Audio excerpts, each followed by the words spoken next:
Good morning mga boss. Tayo pala ay nasa Barangay Landayan, San Pedro, Laguna, no?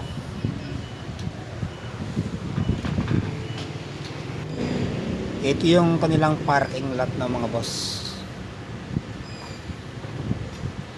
Palabas na tayo at tayo pupunta ng Carmona, Cavite. Tapos dadaan tayo ng tunnel ng mga boss. Kung may tunnel sa Cabiang, meron din tayo dito mga boss, San Pedro, Laguna.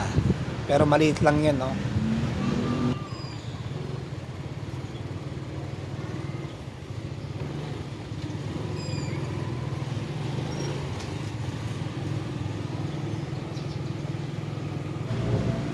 Ayan mga boss, ang tahanan ni Lolo Uweng, Landayan Shrine, National Shrine na yan mga boss. Ang mahal na poong Isus Nazareno o Heso Kristo. Pasalamat tayo araw-araw sa kanya mga boss, at ilayo tayo sa kapamakan at sa masasama elemento dito sa mundo.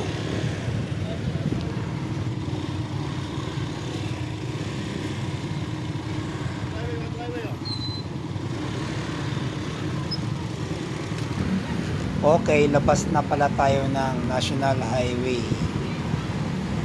at doon tayo dadaan sa Pasita Complex ng mga boss,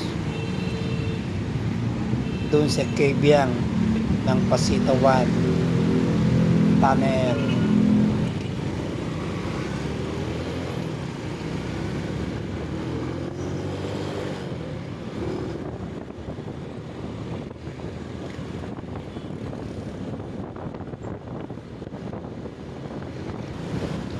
Ito yung arko ng mga boss, kung mapapansin nyo, no? Bagong gawa yan, no?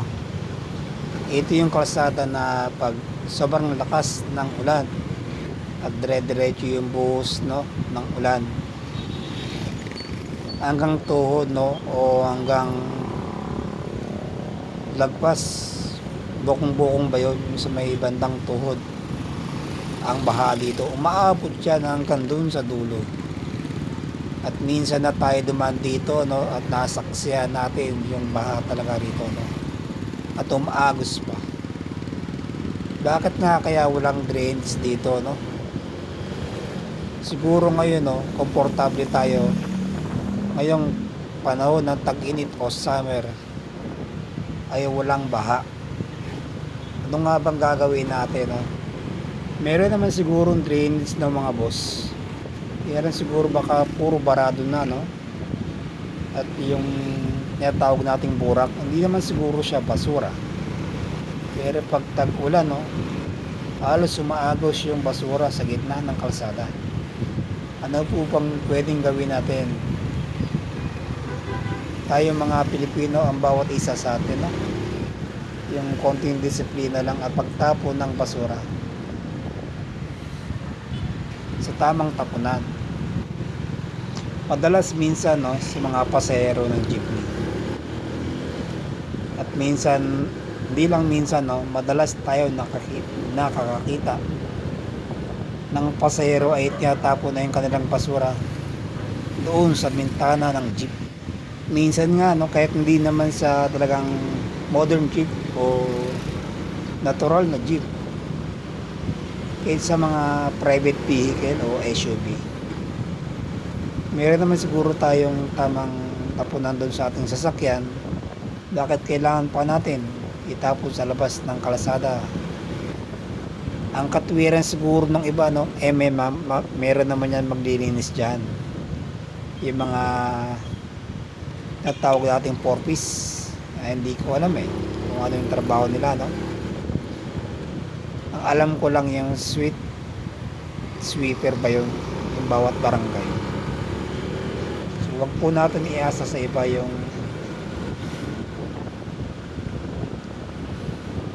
kapabayaan natin, no, sa bawat Pilipino, no. Hindi ko naman sinasabi dito sa aking vlog na ako'y nagmamagaling, pero totoong nangyayari yan mga boss, no. Wala lang tayong video ngayon, no, kasi Di naman natin siya pwedeng i-post na i-post yung ganong pamamaraan ng pagbablog para sirain mo yung kapwa mo Pinoy. Lalo't hindi ko naman to ginawang motovlog para manira ng kapwa ko Pilipino. Yung mga boss, comment naman kayo minsan, no? Kung hindi nyo gugustuhan ng aking sinasabi sa aking vlog dito sa aking Boss Matic Moto.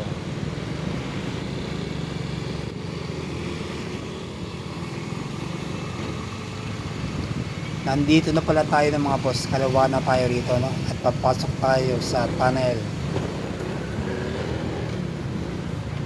Ito yung maliit na tunnel, no?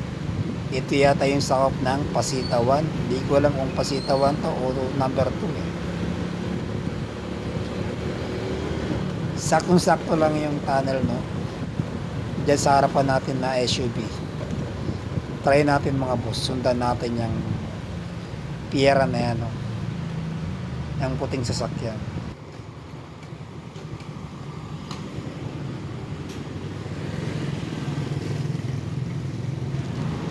Okay, tara mga boss, pasok tayo. Ang ibabaw nga pala niya, no, mga boss, ay SLEX na, no?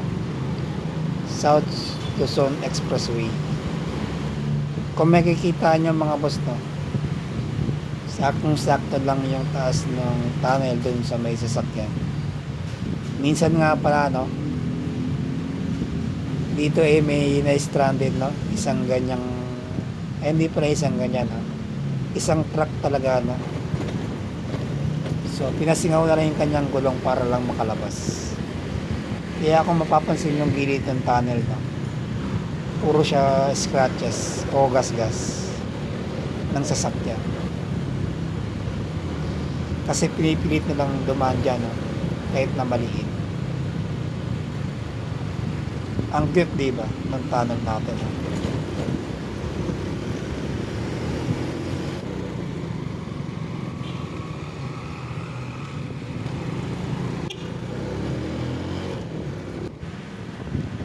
Dito tayo mag-exit ng mga boss sa may Southwoods papuntang Carmona National Highway, no? At tayo ay magsusundo sa ating girlfriend, no? At doon tayo dadaan sa Barangay Silcas. Sakop na ng Cavite ito ng mga boss, at Binyang, Laguna.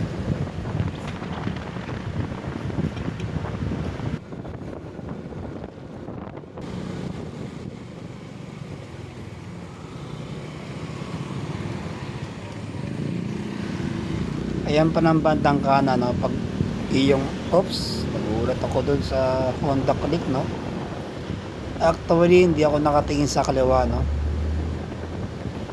Buti na lang di tayo masyadong umabante, no? At umarangkada, kundi sa pool tayo mga boss. Yun ang palagi natin iisipin, no? Tingin muna sa kaliwat kanan bago tayo dumiretso o lumabas, no? Hindi man tayo perfectong rider ng mga boss. So kailangan talaga natin ng disiplina araw-araw, no? Lalo't dalawang gulong lang ating dala. Parang yung sinabi ko sa last vlog natin, no?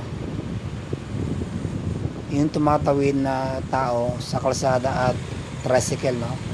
Tingin muna sa kaliwat kanan bago tayo lumabas ng National Highway o kung may paparating na sasakyan. So ride safe sa atin palagi, no, mga boss, at sa ibang kapwa natin riders. Maging aware lang tayo palagi, no, sa ating paligid. So thank you mga boss, thank you for watching my videos. Pwede naman kayo mag-comment dito, no, sa ating motovlog kung nais nyo lang naman. Tayo pala ay malapit na, ng mga boss, National Highway ng Carmona. Siguro mga 9:45 na ng tanghali, no? Okay mga boss, thank you for watching my videos, ha? Dito tayo mag-i-stop sa 7-Eleven, no? At dito na lang tayo maghihintay sa kanya.